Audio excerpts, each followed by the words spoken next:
Hi friends, ನಮಸ್ತೆ ಎಲ್ರಿಗೂ. ನಾನು ನಿಮ್ಮ ಪ್ರೀತಿಯ ರೂಪ. ಫ್ರೆಂಡ್ಸ್, ನನ್ನ ಮಕ್ಕಳು ಎಲ್ಲ ಹಾಯ್ ಮಾಡ್ತಾ ಇದ್ದಾರೆ ನೋಡಿ. ವಿಡಿಯೋ ಮಾಡ್ತಾ ಇದ್ದೀನಿ ಅಂತ ಗೊತ್ತಾದ ತಕ್ಷಣ ಹಾಯ್ ಮಾಡ್ತಾ ಇದ್ದಾರೆ. ನಾವು ನೈಟಲ್ಲಿ ಜರ್ನಿ ಮಾಡ್ತಾ ಇದ್ದೀವಿ. ಎಲ್ಲಿಗೆ ಹೋಗ್ತಾ ಇದ್ದೀವಿ, ಹಾಗೆ ಯಾವ ಪ್ಲೇಸಿಗೆ ಹೋಗ್ತಾ ಇದ್ದೀವಿ ಅನ್ನೋದನ್ನು ನಾನು ವಿಡಿಯೋದಲ್ಲಿ ಮುಂದೆ ತೋರಿಸ್ತೀನಿ. ಪ್ಲೀಸ್ ಯಾರು ಕೂಡ ವಿಡಿಯೋನ ಸ್ಕಿಪ್ ಮಾಡಿದೆ ಫುಲ್ ವಿಡಿಯೋ ನೋಡಿ ಅಂತ ಹೇಳ್ತಾ ಬನ್ನಿ ಫ್ರೆಂಡ್ಸ್, ನಾವು ಯಾವ ಪ್ಲೇಸಿಗೆ ಹೋಗ್ತಾ ಇದ್ದೀವಿ ಅನ್ನೋದನ್ನ ತೋರಿಸ್ತೀವಿ. ನೈಟ್ ಜರ್ನಿ ಮಾಡೋರಿಗೆ ಯಾರಿಗೆಲ್ಲ ಇಷ್ಟ, ಯಾರಿಗಿಷ್ಟ ಇಲ್ಲ ಹೇಳಿ. ಸೊ ಯಾರ್ಯಾರು ನೈಟ್ ಜರ್ನಿ ಮಾಡಿದ್ದೀರಾ, ಅದು ಹೇಗಿರುತ್ತೆ ಅನ್ನೋದನ್ನು ನನಗೆ ಕಮೆಂಟ್ ಮೂಲಕ ತಿಳಿಸಿ. ಹಾಗೆಯೇ ಬನ್ನಿ ಫ್ರೆಂಡ್ಸ್, ಲೈಟ್ಸ್ ಬೆಳಕು ಯಾವ ರೀತಿ ರೆಡಿಯಾಗಿದೆ, ಲೈಟಿಂಗ್ಸ್ ಎಲ್ಲ ಹಾಸನಲ್ಲಿ ಲೈಟಿಂಗ್ಸ್ ಯಾವ ರೀತಿ ಮಾಡಿದ್ದಾರೆ ಅನ್ನೋದನ್ನ ನಾನು ವಿಡಿಯೋದಲ್ಲಿ ತೋರಿಸ್ತೀನಿ. ಸೊ ನಾವು ಹಾಸನಾಂಬ ದೇವಸ್ಥಾನ ಓಪನ್ ಆಗಿ ಆಲ್ರೆಡಿ 3 ಡೇಸ್ ಆಯಿತು. 3 ಡೇಸ್ ನಂತರ ನಾವು ಹಾಸನಾಂಬ ದೇವಸ್ಥಾನಕ್ಕೆ ಎಂಟ್ರಿ ಕೊಡ್ತಾ ಇದ್ದೀವಿ. ಸೊ ಹಾಗೆಯೇ ಡೆಕೋರೇಷನ್ ಮಾಡಿರೋದೆಲ್ಲ ವಿಡಿಯೋ ಮಾಡ್ಕೊತಾ ಇದ್ದೀನಿ ಲೈಟಿಂಗ್ಸ್ದು. ಸೊ ಯಾವ ರೀತಿ ಕಾಣಿಸ್ತಾ ಇದೆ ಅಂತ ಅಷ್ಟು ಚೆನ್ನಾಗಿದೆ. ಬಟ್ ಮುಂಚೆ ಎಲ್ಲ ನಾವು ಕಾಫಿ ಕ್ಯೂರಿಂಗಿಂದನೇ ಲೈಟಿಂಗ್ಸ್ ಬೆಳಗ್ಗೆ ನೋಡ್ಬೋದಿತ್ತು.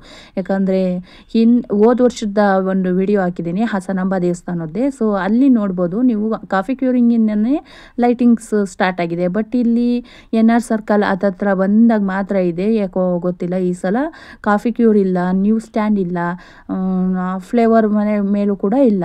NR ಸರ್ಕಲಿಂದ ಮಾತ್ರ ಇಲ್ಲಿ ಲೈಟಿಂಗ್ಸ್ ಬೆಳಕನ್ನ ನೋಡ್ಬೋದು. ಅಷ್ಟು ಚೆನ್ನಾಗಿ ಮಾಡಿದ್ದಾರೆ ಅಂತ ಹೇಳ್ಬೋದು. ಬಟ್ ಇರೋದ್ರಲ್ಲಿ ನೀಟಾಗಿ ಕಾಣೋ ಥರ ಮಾಡಿದೆ. ಇದು ಬಂದು NR ಸರ್ಕಲ್ ಮೇನ್ ಬರುತ್ತಲ್ವಾ, ಸೊ ಆ ಸರ್ಕಲ್ನಲ್ಲಿ ಮಾಡಿರೋಂಥ ಡೆಕೋರೇಟ್ ನೋಡ್ತಾ ಇರ್ಬೋದು ಎಷ್ಟು ಚೆನ್ನಾಗಿ ಮಾಡಿದ್ದಾರೆ ಅಂತ. ತುಂಬ ಲೈಟಿಂಗ್ಸ್ ಬಿಡಲಿಲ್ಲ ಅಂದರೂ ಕೂಡ ಬಿಟ್ಟಿರೋದ್ರಲ್ಲೇ ನೀಟಾಗಿ ಬಿಟ್ಟಿದ್ದಾರೆ. ಸೊ ನೀಟಾಗಿ ಮಾಡಿದ್ದಾರೆ ಡೆಕೋರೇಟ್ನ ಅಂತ ಹೇಳ್ಬೋದು. ಅಷ್ಟು ಚೆನ್ನಾಗಿ ಕಾಣಿಸ್ತಾ ಇದೆ. ಇದು ಬಂದು ನಾವು ಓಲ್ಡ್ ಸ್ಟ್ಯಾಂಡಿಗೆ ಹೋಗೋ ಅಂಥ ರೋಡು. ಸೊ ಓಲ್ಡ್ ಸ್ಟ್ಯಾಂಡ್ನಲ್ಲಿ ಇನ್ನೂ ಚೆನ್ನಾಗಿ ಲೈಟಿಂಗ್ಸ್ ಬಿಟ್ಟು ಚೆನ್ನಾಗಿ ಮಾಡಿದ್ದಾರೆ. ಸೊ ಆ ವಿಡಿಯೋನು ಕೂಡ ನೋಡ್ತಾ ಇರ್ಬೋದು ನೀವು, ಎಲ್ಲಿ ಎಷ್ಟು ಚೆನ್ನಾಗಿ ಮಾಡಿದ್ದಾರೆ ಅಂತ. ಸೊ ಮುಂಚೆ ಇದ್ರಕ್ಕಿಂತ ಚೆನ್ನಾಗಿರೋವಂಥ ಲೈಟಿಂಗ್ಸ್ನ ಬಿಟ್ಟು ಚೆನ್ನಾಗಿ ಡೆಕೋರೇಟ್ ಕೂಡ ಮಾಡಿದರು.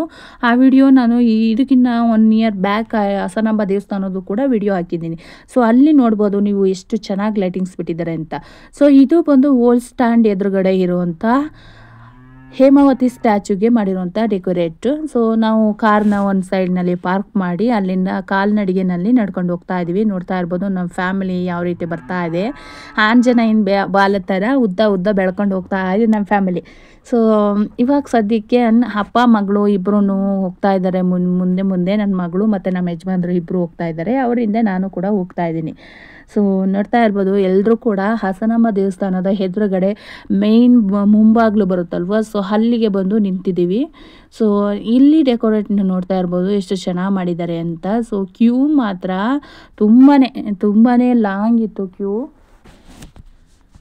ನಾವು ಅಂದ್ಕೊಂಡ್ವಿ ಇವತ್ತು ಬೆಳಗಾದರೂ ಕೂಡ ಹಾಸನಾಂಬೆಯ ದರ್ಶನ ಮುಗಿಯಲ್ಲ ಇವತ್ತು ಅಂತ ಅಂದ್ಕೊಂಡಿದ್ವಿ. ಅಷ್ಟು ರಶ್ ಇತ್ತು. ನಾವು ನೈಟ್ ಟೈಮ್ನಲ್ಲಿ ಹೋದರೆ ರಶ್ ಇರಲ್ಲ, ಸ್ವಲ್ಪ ಕಡಿಮೆ ಇರುತ್ತೆ, ಆರಾಮಾಗಿ ದರ್ಶನ ಮುಗಿಸ್ಕೊಂಡು ಬರ್ಬೋದು ಅಂತ ಅಂದ್ಕೊಂಡಿದ್ವಿ.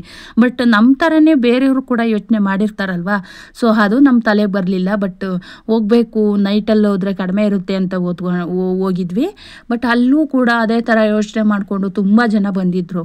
ನೈಟ್ನಲ್ಲಿ ದರ್ಶನ ಮಾಡೋದು ಸುಲಭ ಅಂತ. ನೋಡ್ತಾ ಇರ್ಬೋದು ಯಾವ ರೀತಿ ಇದೆ ಕ್ಯೂ ಅಂತ. ಸೊ ಆ ಕ್ಯೂ ನೋಡಿನೇ ನನಗೆ ಶಾಕ್ ಆಗೋಯ್ತು. ಯಾಕಂದರೆ ಸಲ ಬಂದಾಗ ನವರಸ ನಾಯಕ ಜಗ್ಗೇಶ್ ಅವ್ರು ಬಂದಿದ್ದರು. ಸೊ ಅವ್ರನ್ನ ಮೀಟ್ ಮಾಡಿಕೊಂಡು ಸ್ಟ್ರೈಟಾಗಿ ಅವ್ರ ಜೊತೆನೇ ನಾವು ದರ್ಶನಕ್ಕೆ ಹೋಗಿದ್ವಿ. ಹಾಗಾಗಿ ಯಾವುದೇ ರೀತಿ ಕ್ಯೂ ನಿಂತಿರಲಿಲ್ಲ, ಏನಿಲ್ಲ, ಸ್ಟ್ರೈಟಾಗಿ ಹೋಗಿದ್ವಿ. ಬಟ್ ಈ ಸಲ ಕ್ಯೂನ ನೋಡ್ತಾ ಇದ್ರೇ ಭಯ ಆಗ್ತಾಯಿತ್ತು. ಯಾಕಂದರೆ ಫುಲ್ ಫ್ಯಾಮಿಲಿ ಸಮೇತ ಬಂದಿದ್ವಿ ಅಲ್ವಾ, ಮಕ್ಕಳನ್ನು ಕೂಡ ಕರ್ಕೊಂಡು ಬಂದಿದ್ವಿ. ಈ ಕ್ಯೂನಲ್ಲಿ ಮಕ್ಕಳು ನಿಂತ್ಕೊತಾರ ಅಥವಾ ನಮ್ಮ ಕೈಲಿ ಇಷ್ಟು ದೂರ ಕ್ಯೂ ನಿಂತ್ಕೊಂಡು ಹೋಗ್ಲಿಕ್ಕೆ ಸಾಧ್ಯನಾ ಅಂತಲೇ ಭಯ ಆಗ್ತಾಯಿತ್ತು. ಸೊ ನೋಡ್ತಾ ಇರ್ಬೋದು ಎಷ್ಟು ರಶ್ ಇದೆ ಅಂತ. ಆದರೂ ಕೂಡ ಏನೋ ದೇವ್ರನ್ನ ದರ್ಶನ ಮಾಡ್ತೀವಿ ಅನ್ನೋ ಒಂದು ಖುಷಿನಲ್ಲಿ ಯಾವ ಕ್ಯೂನು ಕೂಡ ಲೆಕ್ಕಕ್ಕೆ ತಗೊಳ್ಳಲ್ಲ ನಾವು ಅಂತ ಹೇಳ್ಬೋದು. ಎಲ್ಲೆಲ್ಲಿಂದ ಬರ್ತಾರಲ್ಲ, ಸೊ ತುಂಬ ಬೆಂಗಳೂರು, ಮೈಸೂರು, ಮಂಗಳೂರಿಂದ ಕೂಡ ಕೆಲವೊಬ್ಬರು ಬಂದಿದ್ದರು. ಹಾಗೆ ಕೇರಳ ಸ್ವಲ್ಪ ಬಂದಿದ್ದರು. ಕೇರಳದಿಂದ ಹಾಸನಾಂಬೆ ಎಲ್ಲಿಂದ ಎಲ್ಲಿ ತನಕ ಮುಟ್ಟಿದೆ ಅದರ ಪರಿಸ್ಥಿತಿ ಅಂತ ಹೇಳ್ಬೋದು. ನೋಡ್ತಾ ಇರ್ಬೋದು ಇಲ್ಲಿ ಮುಂಬಾಗ್ಲು ಎಲ್ಲ ಏನಿತ್ತು ನಾವು ಕ್ಯೂ ಎಲ್ಲ ಮುಗಿಸ್ಕೊಂಡು ಮುಂಬಾಗಿಲ ಹತ್ತಿರ ಬಂದಾಗ ಅದರ ಮುಂಬಾಗಿಲಿನಲ್ಲಿ ಮಾಡಿರೋಂಥ ಡೆಕೋರೇಟ್ ಸರಿಯಾಗಿ ನೋಡೋಕ್ಕಾಗ್ತಾ ಇರಲಿಲ್ಲ. ಯಾಕಂದರೆ ಅಲ್ಲಿ ಫೋನ್ನ ಯೂಸ್ ಮಾಡೋ ಹಾಗೆ ಇರಲಿಲ್ಲ. ಹಾಗೇನಾದರೂ ಫೋನ್ನ ಯೂಸ್ ಮಾಡ್ತಾ ಇದ್ದಾರೆ ಅಂದರೆ ಫೋನ್ನ ಕಿತ್ಕೊಳ್ಳಿಕ್ಕೂ ಕೂಡ ರೆಡಿಯಾಗಿದ್ದರು. ಇನ್ನು ನೋಡ್ತಾ ಇರ್ಬೋದು ಹಾಸನಾಂಬೆ ಸರಿಯಾಗಿ ಕಾಣಿಸ್ಲಿಲ್ಲ ನಿಮಗೆ ಅಂತ ಅನ್ಕೋತೀನಿ. ಯಾಕಂದರೆ ಫೋನ್ ಯಾರು ಯೂಸ್ ಮಾಡೋ ಹಾಗೇ ಇಲ್ಲ ಅಂತ ಅವರು ಕಿತ್ಕೊಳ್ಳಿಕ್ಕೆ ರೆಡಿಯಾಗಿದ್ದರು. ಬಟ್ ನಾನು ಅದ್ರ ಮಧ್ಯೆನೂ ಕೂಡ ಸ್ವಲ್ಪ ವಿಡಿಯೋ ಮಾಡಿಕೊಂಡೆ. ಸೊ ಆದರೂ ಸರಿಯಾಗಿ ಯಾರಿಗೆಲ್ಲ ಸರಿಯಾಗಿ ಕಂಡಿಲ್ಲ. ಅವರು ನನ್ನ ಈ 1 ವರ್ಷದ ಹಿಂದೆ ಹಾಕಿರೋವಂಥ ಹಾಸನಾಂಬ ಟೆಂಪಲ್ದು ವಿಡಿಯೋ ಇದೆ. ಸೊ ಅದರಲ್ಲಿ ನೀವು ನೀಟಾಗಿ ಹಾಸನಾಂಬೆನ ನೋಡ್ಬೋದು. ಅಷ್ಟು ಚೆನ್ನಾಗಿ ಕ್ಲಿಯರಾಗಿ ನಾನು ಕ್ಲಾರಿಟಿಯಾಗಿ ತೆಗೆದಿದ್ದೀನಿ ವಿಡಿಯೋನ. ಸೊ ಇಲ್ಲಿ ಸ್ವಲ್ಪ ಆಗಿಲ್ಲ, ತುಂಬಾ ರಶ್ ಇರೋದ್ರಿಂದ ಸರಿಯಾಗಿ ವಿಡಿಯೋ ಬಂದಿಲ್ಲ. ಸೊ ನಂತರ ನಾವು ದರ್ಶನ ಮುಗಿಸ್ಕೊಂಡು ಹೊರಗಡೆ ಬಂದ ನಂತರ ನಾವು ಅಲ್ಲಿ ಐಸ್ ಕ್ರೀಮ್ ತಿನ್ನಬೇಕು ಅಂತ ಅನ್ನಿಸ್ತು. ಆಲ್ರೆಡಿ ನಾವು ಹೊರಗಡೆ ಬಂದಾಗ 11:30 12 ಗಂಟೆ ಹತ್ತತ್ರ ಆಗಿತ್ತು. ಆ ಟೈಮ್ನಲ್ಲಿ ಐಸ್ ಕ್ರೀಮ್ ತಿಂತಾಯಿದ್ದೀವಿ. ಸೊ ಹಾಗೆಯೇ ಪಿಂಗಾಣಿ ವಸ್ತುಗಳಲ್ಲಿ ತುಳಸಿ ಕಟ್ಟೆ ಆಗಿರ್ಬೋದು ಅಥವಾ ಜಾರ್ಗಳಾಗಿರ್ಬೋದು, ಚಿಕ್ಕ ಲೋಟಸ್ಗಳಾಗಿರ್ಬೋದು, ಈ ಥರ ಕೆಲವೊಂದು ವಿಡಿಯೋನ ಮಾಡಿಕೊಂಡೆ. ಹಾಗೆಯೇ ಬಳೆಗಳನ್ನು ನೋಡ್ತಾ ಇರ್ಬೋದು. ಇಲ್ಲಿ ಕಲರ್ಫುಲ್ ಬಳೆಗಳನ್ನು ಎಷ್ಟು ಚೆನ್ನಾಗಿ ಕಾಣಿಸ್ತಾ ಇದೆ ಬಳೆಗಳು ಅಂತ. ಒಂದೊಂದು ಡಿಸೈನು ಒಂದೊಂದು ಥರ ಇದ್ದು ಆ ಡಿಸೈನ್ನ ನೋಡಲಿಕ್ಕೆ ಅಷ್ಟು ಚೆನ್ನಾಗಿ ಕಾಣಿಸ್ತಾ ಇದ್ವು. ಹಾಗೆಯೇ ನಾವು ಮುಂದೆ ಬಂದರೆ ದೀಪಾವಳಿ ಹಬ್ಬಕ್ಕೆ, ಈಗ ನಂತರ ಬರುವಂಥದ್ದು ದೀಪಾವಳಿ ಅಲ್ವಾ. ಸೊ ದೀಪಾವಳಿ ಹಬ್ಬಕ್ಕೆ ಅಂತಲೇ ಅಲ್ಲಿ ವಿಶೇಷವಾಗಿ ದೀಪಗಳನ್ನ ಅಲಂಕಾರ ಮಾಡಿ ಇಟ್ಕೊಂಡಿದ್ರು. ಒಂದೊಂದು ದೀಪಗಳು ಒಂದೊಂದು ರೀತಿಯಲ್ಲಿ ಕಲರ್ಫುಲ್ಲಾಗಿ ಕಾಣಿಸ್ತಾ ಇದ್ವು. ಸೊ ಅದನ್ನು ಕೂಡ ವಿಡಿಯೋನ ಮಾಡ್ಕೊಂಡಿದ್ದೀನಿ. ಸೊ ಹಾಗೆಯೇ ಇಲ್ಲಿ ಪಾತ್ರೆಗಳು ಕೂಡ ಇದ್ವು. ಹಾಗೆಯೇ ಡೈಲಿ ಯೂಸ್ ಮಾಡುವಂಥ ರಿಬ್ಬನ್ಗಳು, ಕ್ಲಿಪ್ಗಳು, ಹಾಗೆಯೇ ಸ್ಟಿಕ್ಕರ್ಸ್ಗಳು, ಈ ಥರ ಎಲ್ಲ ಇದ್ದು. ಜಾತ್ರೆ ಅಂದಮೇಲೆ ಇವೆಲ್ಲ ಕಾಮನ್ ಅಲ್ಲ.